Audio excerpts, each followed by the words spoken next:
ኢትዮ ቢዝነስ ተጀምሯል። ኢትዮ ቢዝነስ በሳምንቱ የተከናወኑ ወቅታዊ የቢዝነስ ጉዳዮችና የተለያዩ ጥንቅሮችን እናደርሳለን።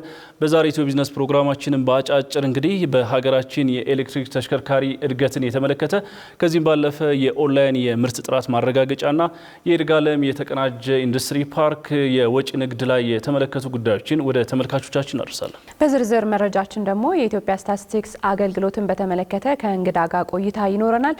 የሁነት መረጃዎቻችንንም ወደ እናንተ እናደርሳለን።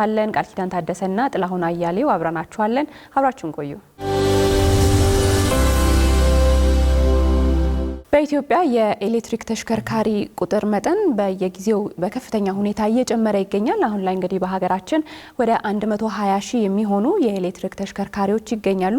በቀጣይ ደግሞ ይሄን ቁጥር ወደ 500 ሺህ በ10 ዓመት ውስጥ ማለት ነው ለማሳደግ ታቅዶ እየተሰራ ይገኛል። ለዚህም በርካታ ምክንያቶች ሊነሱ ይችላሉ። በተለይ መንግስት የወሰዳቸው የፖሊሲና የአሰራር ማሻሻያዎች ትልቅ አቅም እንደሆነ ይነገራል። በነገራችን ላይ የዓለማችን ወቅታዊ ሁኔታ ወደ ኤሌክትሪክ ተሽከርካሪ እንድንሸጋገር አስገዳጅ ሁኔታዎችን እየተመለከትን እንገኛለን። የተለያዩ የአፍሪካ ሀገራትም እንግዲህ የኢትዮጵያን መልካም ተሞክሮ ለመውሰድ ወደ ሀገራችን እየመጡ ይገኛሉ።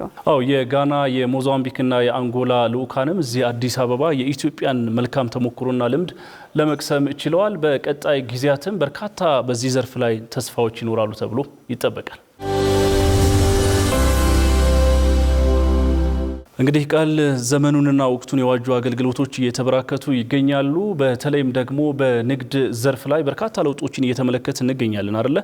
የምርት ጥራትን በኦንላይን አገልግሎት መስጠት የሚያስችል መተግበሪያ ከሰሞኑ ይፋ ተደርጓል። እንደሚታወቀው እንግዲህ የንግድ ስርዓቱን ወደ ዲጂታል ዘርፍ ለመቀየር የተለያዩ ስራዎች እየተሰሩ ይገኛሉ። ለምሳሌ የንግድ ፍቃድን በኦንላይን የማድረግ ስራም በሰፊው እየተሰራ ይገኛል። የንግድና ቀጠናዊ ትስስር ሚኒስትሩ ዶክተር ካሳሁን ጎፌ በዚህ ወቅት በምረቃ ስነ ስርዓቱ ላይ መግለጫ ሰጥተው ነበር።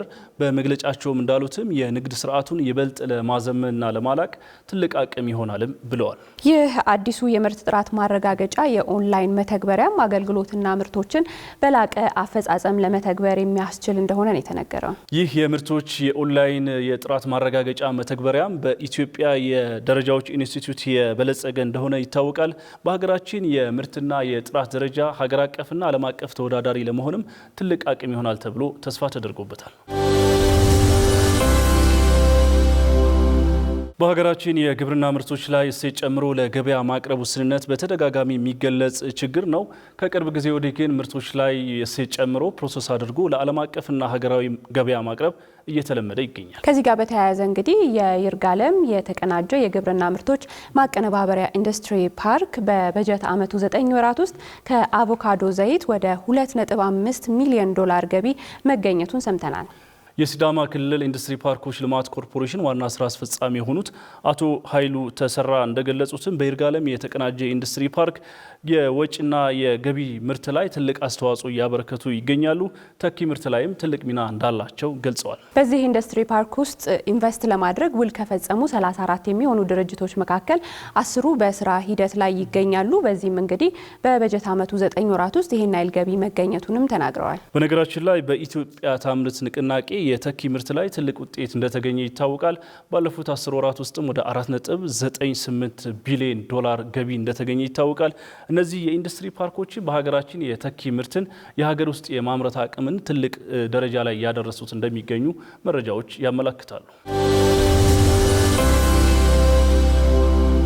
በኢትዮጵያ የመጀመሪያው ሙሉ ለሙሉ ከወለድ ነፃ በመሆን የባንክ ኢንዱስትሪውን የተቀላቀለው ዘምዘም ባንክ በ2018 በጀት ዓመት ባለፉት ወራት ውስጥ ለደንበኞቹ የሚያቀርበውን የብድር መጠን በእጥፍ በማሳደግ ወደ 12.4 ቢሊዮን ብር ማድረሱን ሰምተናል።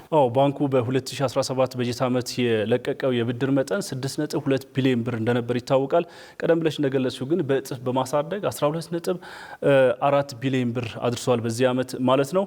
በተለይም ባንኩ ከብድር ጋር በተገናኘ በዲጂታል የብድር አገልግሎቱ በ2006 በመቶ እድገት ማስመዝገቡን ይህም ትልቅ ስኬት እንደሆነ ተነግሯል። ይህ የፋይናንስ አቅርቦት እንግዲህ በባንኩ ታሪክ እጅግ ከፍተኛው ነው የተባለው በቁጥር ብቻም ሳይሆን የተበዳሪ ደንበኞቹንም ቁጥር በማሳደግ ጭምር ከፍተኛው እንደሆነ ነው የተነገረው። አንሳር በተሰኘ የዲጂታል የብድር አገልግሎቱም ባለፉት 9 ወራት ውስጥ ከ1.15 ቢሊዮን ብር በላይ ብድር ማሰራጨቱ ተገልጿል። ተመልካቾች ካፍታ ቆይታ በኋላ ስንመለስ ወደ ሌሎች መረጃዎቻችን እናመራለን። እስከ መጨረሻው ድረስ ከኛ ጋር ስለነበራችሁ እናመሰግናለን።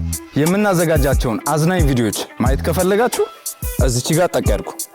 ሰብስክራይብ የሚለውን ደግሞ እዚህ ጋር ጠቅ ማድረግ እንዳረሱ። በቀጣይ ቪዲዮ እንገናኝ።